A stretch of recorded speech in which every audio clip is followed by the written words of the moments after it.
positive lang taba. Bata buhi na uy, naara na diya mayor. Naara gid na des dagat na.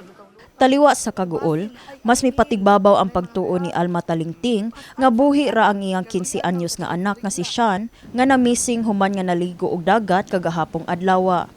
Una nang gipahigayon kagahapon ang search and rescue operation apan pakyas ang local disaster team sa Lapu-Lapu sa pagkaplag kaniya. Dito sa unahan sa mga dagkong bato milayat ang 15 anyos nga batanon si Sean Clinton Pedrosa dinhi sa kadagatan sa sitio Lupa sa barangay Punta Engaño kagahapon sa hapon Oktubre 23.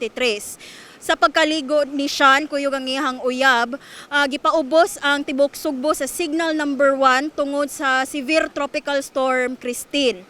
Karon nagpadayon ang search and rescue operation sa Lapu-Lapu Disaster Team. Nagpunsisuksab ang uban nga mga residente gikan sa sitio Malingin ug Lupa sa dakbayan sa Lapu-Lapu aron mosaksi sa gipahigayong operasyon. Samtang ang uyab ni Sean nagdumili sa pag-atubang sa mga sakop sa media apan tataw ang kaguol nga iyang gibati gani way hunong ang paghilak niini human wala niya damha nga malumos iyang uyab sa ilang pagpangaligo. Namahayag ang inahan ni Sean nga wala nagpahibaw ang batanong lalaki nga maligo kini og dagat ug dili unta ni niya sugtan tungod sa bagyo ug tungod sab nga dili kay baw mosawom si Sean. Ingon man to yung papa nga kanang engkulas jar ba pa nagstorya ninyo ni Clinton ba unsa man gid. Siya niingon na to siya maadto siya mulir nya wala ko tugti kay ang gusto na kumadto siya nga maabot na kasbay nga manangit pud ang bata nimo. Sumao lagi pero wa gid to siya ingon ara nga manangit siya tug dagat siya wala. Kaya pagtuo man gud namo ma'am. Kanam gud siya mawa siya kadiyot taas bilyaran or sa baskitan.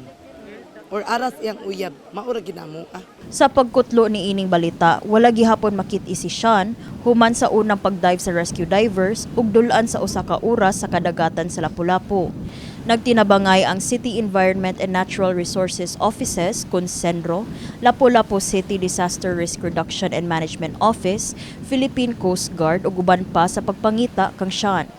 Personal sub nango sa maong operasyon si Lapu-Lapu City Mayor Junard Ahong Chan. Naana sila karon, it's about 30 minutes na sila gikan sa ilahang pag-dive kay dili man masungsong gyud kung magamit lang tag life vest no. Lubog kayo ang ato ang kadagatan tungod sa kusog nga balud. So ang ato ang city disaster nga speedboat na nagbasbahas lang sa maong area. Muna panginaot nga dunay makit-an nato si Clint. Mipasalig sab si Chan nga andam ang dakbayan sa pagtunol og hinabang sa pamilya ni Sean. Sa maong pamilya, mao ang paghatag nato og assistance no.